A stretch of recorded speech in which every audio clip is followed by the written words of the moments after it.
asshole. We just like did not vibe at all. Um, so I quit my job, but then that was the catalyst for me moving to this new company, this new day job. Um, and at that day job, I started basically on bottom dollar. I know my eyebrows are fucked. I'm gonna fix this. Um, I started on minimum wage.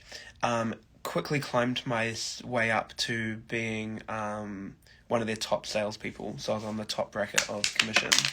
And then because I was so, I guess, valuable to them, when I bought Kalutzi, the manager allowed me to kind of like do Kalutzi based stuff. Because, you know, when you're starting a business or that kind of thing, or taking over a business or whatever, there's a lot of work involved, a lot of like paperwork and shit. And the manager like allowed me to do that, and then work part time at the day job until I didn't need it anymore.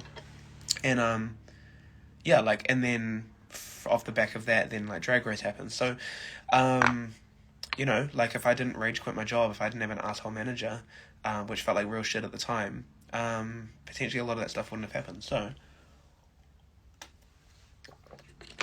you know, gotta like count your blessings. My eyebrows are so, they are wonky. This one just needs to be thicker on the inside, I think. Watch me fuck it all up. Oh no, I shouldn't have said that.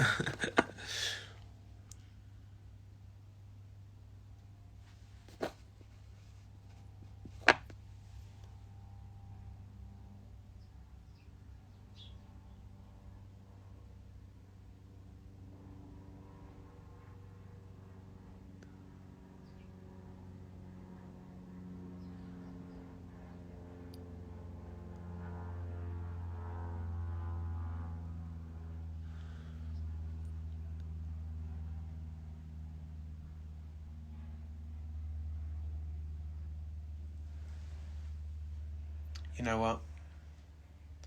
I'm gonna leave them. They'll be fine. They'll be fine. They'll be fine. They'll be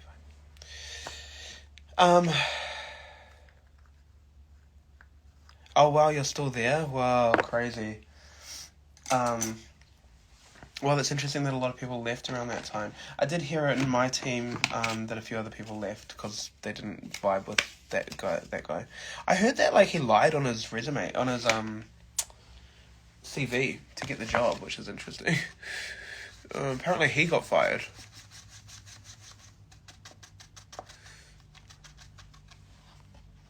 He was such a douche, like such a mega douche.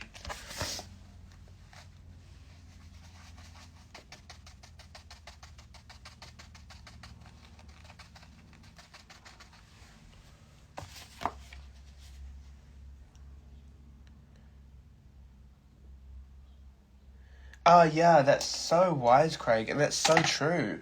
Yeah, so if you're not being appreciated, like, head off and go somewhere where you are. And that's exactly what I did. And it was the best thing I ever did.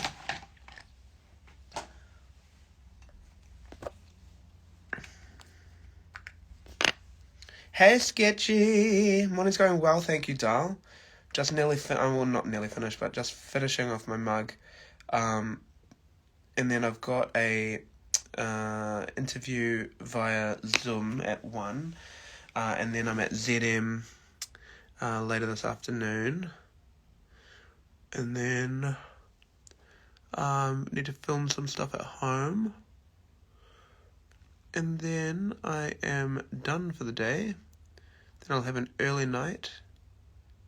And then I will be getting up at 4 a.m. to do my mug for tomorrow. So it's all go. But I am obviously doing all this media stuff because it's coming into Delightfully Camp, which starts tomorrow in Whangarei. So the New Zealand tour finally starts. So if we do have any Kiwis in the house, please support the show because I'm so proud of it. And it is a lot of fun.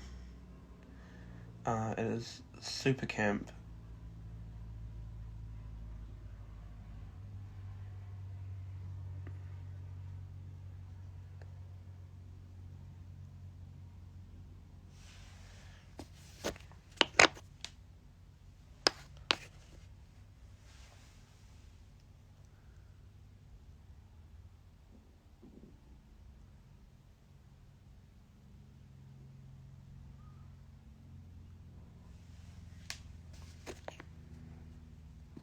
Hey, Jesse.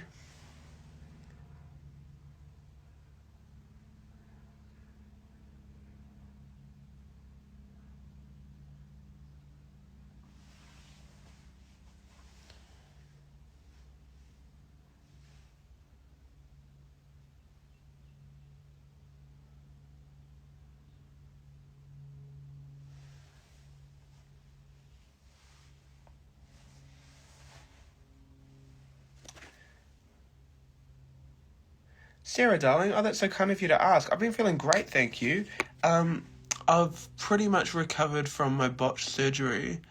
Um, so it's still all botched. Um, I should show it to everyone, eh? Who wants to see it? Make some noise if you want to see my botched tummy tuck. Um, so I'm like, it's still botched, obviously, but I am recovered. It's like, it's closed, it's not infected. Um, but it's just like a mess. It looks horrendous. Um, but I am good. Physically well, mentally well. Uh, yeah, how are you, darling?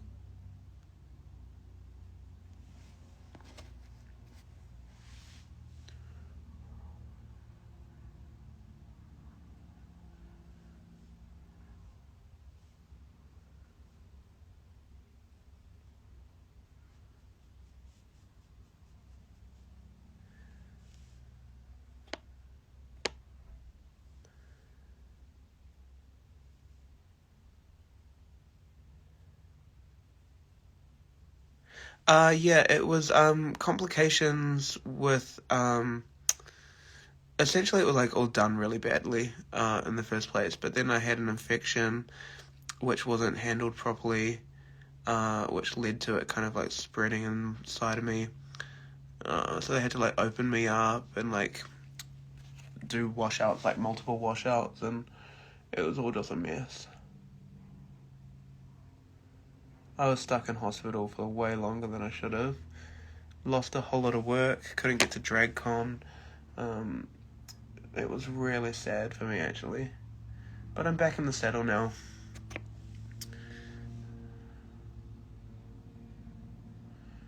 You know, I try to, like, not do too much of a song and dance about it, because at the end of the day, it was an elective surgery, um,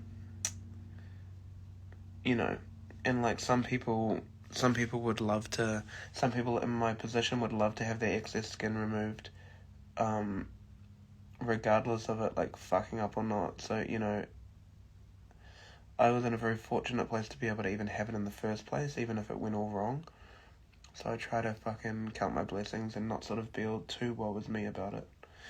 And there's people going through far worse shit than having a fucked up scar on their fucking stomach, you know? Thank you, Sarah. Thank you, that's kind of you.